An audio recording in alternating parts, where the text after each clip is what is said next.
Hello दोस्तों, आज की इस वीडियो में हम लोग देखने वाले हैं द आर्टिस्ट। ये आपका क्लास 12 का काफ़ी ज़्यादा इंपॉर्टेंट चैप्टर है। ऐसा मैं क्यों बोल रहा हूँ, क्योंकि इस चैप्टर से आपको बहुत कुछ सीखने को भी मिलेगा और बहुत अच्छा स्टोरी है ये। तो चलिएगा इस वीडियो को शुरू करते हैं। तो नाम से ही आपको पता चला होगा द आर्टिस्ट। आर्टिस्ट का मतलब क्या होता है? कलाकार। तो गाइस देखते हैं कि द आर्टिस्ट चैप्टर को किसने लिखा है। तो इसको लिखा है सिगा नोया जी ने। किसने लिखा है? सिगा नोया। उनका जन्म कब हुआ था? 20 फरवरी 1883 में। कहाँ हुआ था? तो जापान में।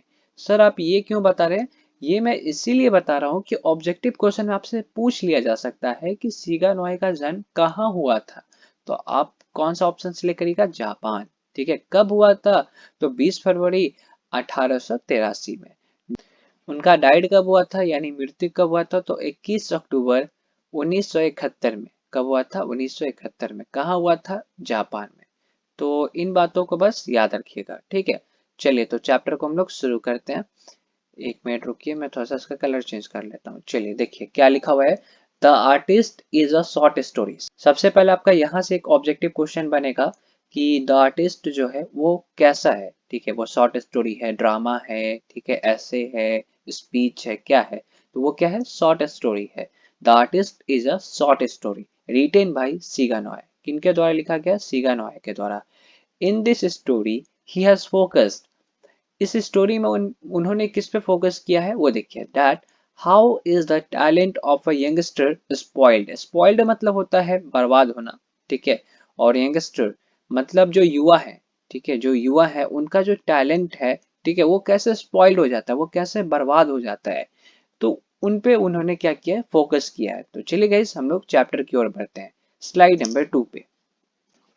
स्लाइड नंबर 2 देखिए क्या कहा जा रहा है। The artist has been written by सिगानोया। ये तो मैंने आपको बता ही दिया। आगे देखिए क्या कहा जा रहा है। He is a well known short story writer of Japan. He is a well known मतलब क्या होता है? जाने माने, ठीक है, जाने माने वो क्या है? शॉर्ट स्टोरी राइटर है। क्या है? शॉर्ट स्टोरी राइटर है। कहाँ के? Of Japan. कहाँ के हैं वो? जापान के हैं। This story shows how adults crush talents. Crush का मतलब होता है कुचल देना, है ना, बर्बाद कर देना, नष्ट कर देना, खत्म कर देना। तो this story shows how adults crush talent. मतलब यहाँ पे दिखाया गया है कि जो भी बच्चे होते हैं, ठीक है, उनका जो टैलेंट होता है उनको कैसे क्रश कर दिया जाता है। ठीक है, उनको कैसे क्रश कर दिया जाता है, बर्बाद कर दिया जाता है। तो देखिए इसमें क्या बताया जा रहा है वो देखिए। सीबी मेन कैरेक्टर यही है, ठीक है। मेन कैरेक्टर कौन है? सीबी। सीबी पे ही ये पूरा कहानी लिखा गया है, ठीक है। ये एक 12 साल का जापानीज बॉय है। यहाँ पे मैंने कहीं पे मेंशन नहीं किया है कि ये 12 साल का है, लेकिन बुक में दिया हुआ है, ओके। तो अगर पूछा जाए कि सीबी कितने ईयर का है तो 12 ईयर्स ओल्ड है, ओके, तो ध्यान रखिएगा। तो CB student of a primary school. CB student of a primary school. तो वो किस स्कूल का है? तो प्राइमरी स्कूल का है। अब बोलेंगे सर प्राइमरी स्कूल क्या होता है? तो प्राइमरी स्कूल बोलते हैं 1 to 5 तक जहाँ पे पढ़ाई होता है ना, उसको बोलते हैं प्राइमरी स्कूल। 1 to 8 होता है तो वो मिडिल स्कूल हो जाता है, समझ रहे हैं। और 19 हो जाता है तो हाई स्कूल हो जाता है, समझ रहे हैं। तो ऐसा होता है। तो प्राइमरी स्कूल यानी 1 to 5। तो ये प्राइमरी स्कूल का एक स्टूडेंट था, ठीक है, समझ रहे हैं। 12 साल का था और ये जापान का था।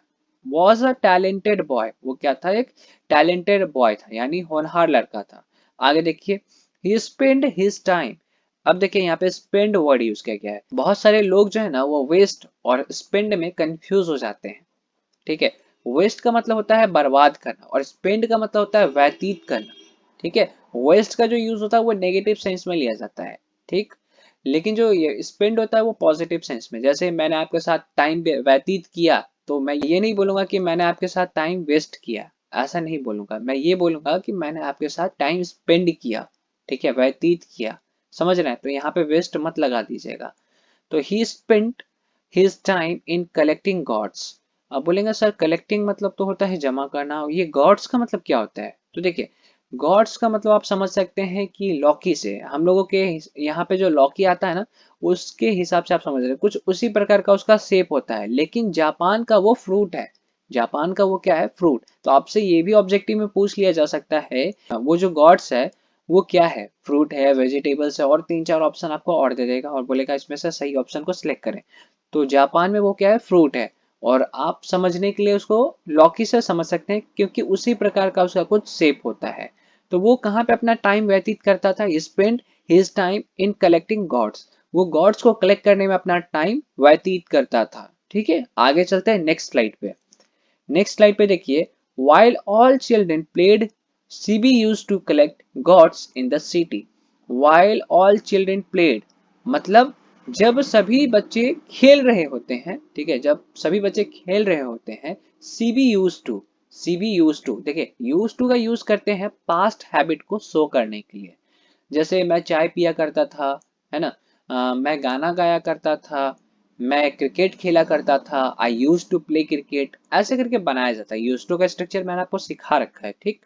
तो देखिए, वाइल ऑल चिल्ड्रन प्लेड मतलब बाकी जब बच्चे खेल रहे होते थे, सीबी यूज टू कलेक्ट गॉड्स, वो क्या किया करता था? गॉड्स को कलेक्ट किया करता था इन द सिटी, शहर में। ठीक है, वो शहर में रहता था, शहर में क्या करता था? गॉड्स को कलेक्ट किया करता था। So he knew all the places where gods sold. So इसीलिए ही न्यू, वो जानता था, all the places where gods sold. Sold यहाँ पे सेल का भीटू है, ठीक है, सेल का भीटू है। और वो हर एक जगह को जानता था जहां पे गॉड्स को सेल किया जाता था, जहां पे गॉड्स को बेचा जाता था। समझ रहे हैं भाई? अगर आप एक ही काम पे फोकस करिएगा तो आपको सारा कुछ पता होगा। पूरी सिटी में अगर आप घूमिएगा तो आपको सारा कुछ पता होगा। अच्छा, यहाँ पे इस चीज का मार्केट है, यहाँ पे इस चीज का सामान मिलता है, यहाँ पे इस चीज का सामान मिलता है ना। वैसे ही वो जो पूरा सिटी को जब घूमता था तो उसको सारा प्लेस पता था कि कहाँ कहाँ पे गॉड्स मिलते हैं। ठीक, आगे देखिए, वन डे, एक दिन, he was going through a back street. वो कहाँ से जा रहा था? बैक स्ट्रीट, यानी पीछे की गली से कहीं वो जा रहा था। स्ट्रीट मतलब गली, ठीक है, पीछे की गली से वो कहीं जा रहा था एक दिन। तो कहाँ जा रहा था भाई? And he saw cluster of gods. Cluster of gods का मतलब होता है कि बहुत सारा गॉड्स का जो झुंड होता है ना, उसको बोला जाता है। समझ रहे हैं? बहुत सारा गॉड्स दिख जाता है उसको एक साथ। समझ रहे हैं? और वो गॉड्स का शौकीन तो था ही, अब उसको दिख गया तो देखिए आगे क्या होता है। he bought a god, वो क्या करता है? एक गॉड को खरीद लेता है। एक गॉड को क्या करता है? वो खरीद लेता है। And since then he never separated. Separated का मतलब होता है अलग करना। तो सिंस देन, तब से लेकर के, सिंस देन मतलब तब से, ही नेवर, वो कभी नहीं क्या किया? Separated that God from him. वो खुद से, वो खुद से उस गॉड को कभी भी अलग नहीं किया। जब से उसने उस गॉड को परचेज किया, ठीक है, बाउट किया, खरीदा, ठीक है, तब से, ठीक है, since then he never separated, उसने कभी अलग नहीं किया दैट गॉड, उस गॉड को, फ्रॉम हिम, उससे, ठीक है, कभी भी अलग नहीं किया। नेक्स्ट स्लाइड पे चलते हैं, चलिए। नेक्स्ट स्लाइड पे देखिए, बट वन डे, लेकिन एक दिन, ही कॉट, कॉट मतलब देखिए कैच का ये भीटू है, ठीक, कैच मत, कैच का ये भीटू है, ठीक है, caught with that God in his school, और वो उस गॉड के साथ स्कूल में पकड़ा गया। And teacher snatched, teacher snatched, snatched का मतलब होता है छीन लेना, ठीक है, टीचर ने क्या किया? देखा और स्नैच्ड कर लिया, यानी छीन लिया, the God from CB, CB से वो गॉड छीन लिया। ठीक है, वो स्कूल में पकड़ा गया, टीचर ने देख लिया और उसका जो वो गॉड था वो स्नैच्ड कर लिया, खींच लिया टीचर ने। ठीक है, आगे देखिए, and complaint to his father, और उन्होंने क्या किया? टीचर ने क्या किया? कंप्लेंट कर दिया उसके फादर से, ठीक है, उसके पिताजी से। Sibi's father cut all the gods which were hung on the wall at Sibi's house and scolded him. Sibi के पिताजी ने उस सारे गॉड्स को कट कर दिया और उसको डांटा। हाँ, पहले मैं आपको थोड़ा सा बता देता हूँ। जो सीबी था ना, जो वो गॉड्स को जो कलेक्ट करता था, उस गॉड्स में वो क्या करता था कि उस, देखिए वो तो है फ्रूट ही, तो कुछ दिन बाद वो खराब हो जाएगा, है ना। कुछ दिन बाद क्या होता है? सब्जी भी आप खरीदते हैं या फिर कोई भी फ्रूट खरीदते हैं, कुछ दिन के बाद वो क्या होता है? खराब हो जाता है।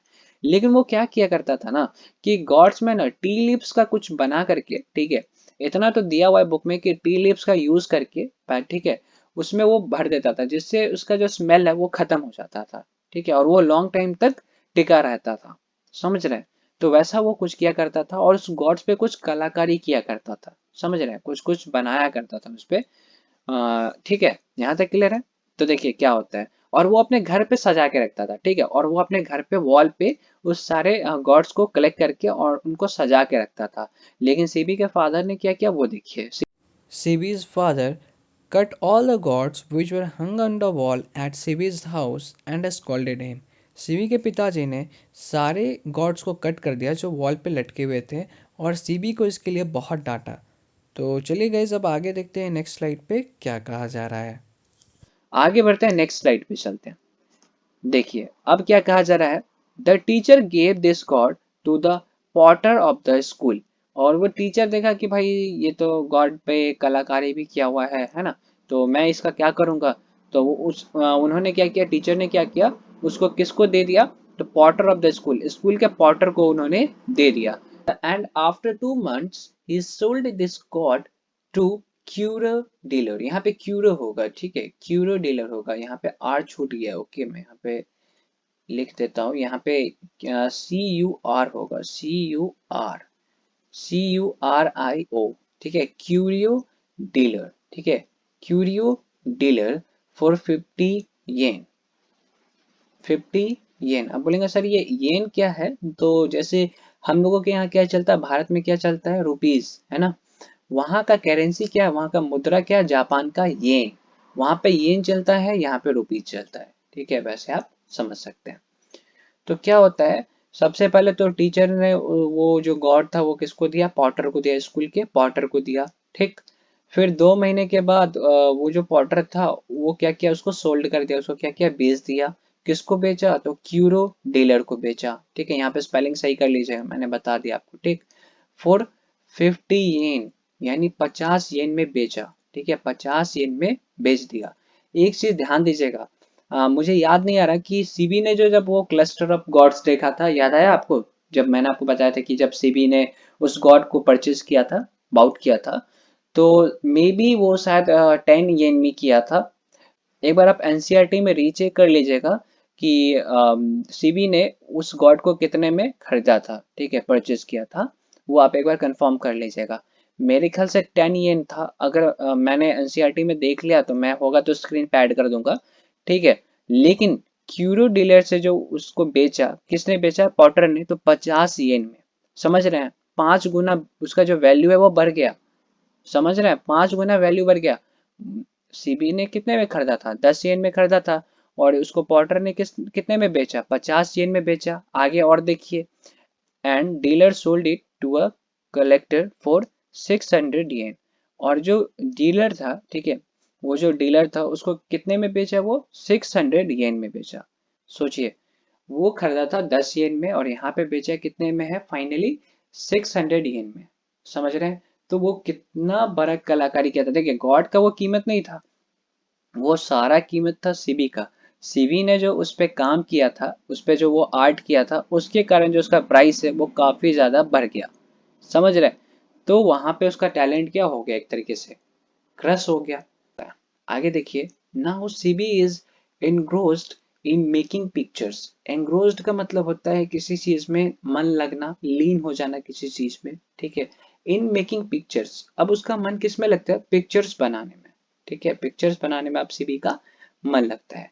And his father is called same for this also. और उसके जो पिताजी हैं वो इसके लिए भी उसको डांटते हैं, ठीक। आगे देखिए, thus this story shows how the interest of civil was crushed। यहाँ पे दिखाया गया, इस स्टोरी के माध्यम से दिखाया गया है, दर्शाया गया है कि कैसे सीबी के इंटरेस्ट को क्रश कर दिया गया, कैसे सीबी के इंटरेस्ट को क्रश कर दिया गया। यहाँ से आपको बस यही बताना चाहूंगा कि अगर आप कभी इन फ्यूचर पेरेंट्स बनते हैं तो अपने बच्चे को वो करने दीजिए। अगर वो सही रास्ते पे, ये नहीं बोल रहा कि वो गलत रास्ते पे जा रहे हैं तो आप उनको नहीं रोकिए, नहीं, तब रोकिए, आपका पूरा फर्ज बनता है। लेकिन अगर वो कुछ कर रहा है, अगर किसी चीज में उसका मन लग रहा है, जैसे पेंटिंग वगैरह कर रहा है वो, या सिंगिंग कर रहा है, तो थोड़ा सा सपोर्ट करिए। या फिर वो सोच रहा है मैं क्रिकेटर बनूं, मुझे क्रिकेट खेलना अच्छा लगता है, तो थोड़ा सा टाइम दिया करिए भाई। पढ़ाई के अलावा भी कुछ कुछ एक्टिविटी होना चाहिए, मेरे ख्याल से। ये मेरा पॉइंट ऑफ व्यू है, आप अपना पॉइंट ऑफ व्यू कमेंट करके जरूर बताइएगा।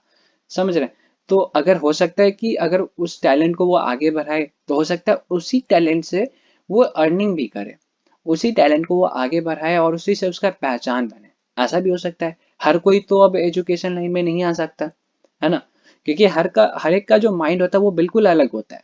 हर एक का जो माइंड होता है वो बिल्कुल अलग होता है। किसी का मैथ में अच्छा लगता है, किसी का खेल में अच्छा लगता है, किसी का साइंस में अच्छा लगता है, किसी का टेक्नोलॉजी में अच्छा लगता है।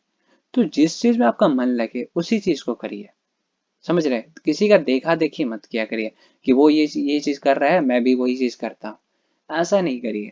आपके मन में जो है वो चीज करिए और अच्छा चीज करिए, ठीक है? आपके मन में तो बहुत कुछ आ सकता है, गलत चीज नहीं करना है, ठीक है? क्योंकि गलत का परिणाम हमेशा गलत ही होता है। तो इस चीज का ध्यान रखिएगा। तो गाइज आई होप कि आप लोगों को जो आज का लेक्चर है काफी ज्यादा पसंद आया होगा। अगर पसंद आया तो वीडियो को कर दीजिए लाइक। और गाइज आप लोग सब्सक्राइब नहीं करते हैं, बहुत गलत बात है, सब्सक्राइब कर दीजिए। मैं आपके लिए इतना मेहनत कर रहा हूँ, मेरे लिए थोड़ा सा मेहनत करिए, सब्सक्राइब कर दीजिए। और हाँ गाइज, अगर फेसबुक पे देख रहे हैं तो फॉलो करना मत भूलिएगा। तो गाइज ध्यान रखिए अपना और एग्जाम का अच्छे से तैयारी करते रहिए। मैं आप लोगों के लिए प्रे करूंगा कि जो आप लोगों का एग्जाम है बहुत अच्छा जाए, आप बहुत अच्छा मार्क्स गेन करें। तो गाइज आज के इस वीडियो में बस इतना ही। Thanks for watching, bye bye, take care and have fun. Thanks for watching.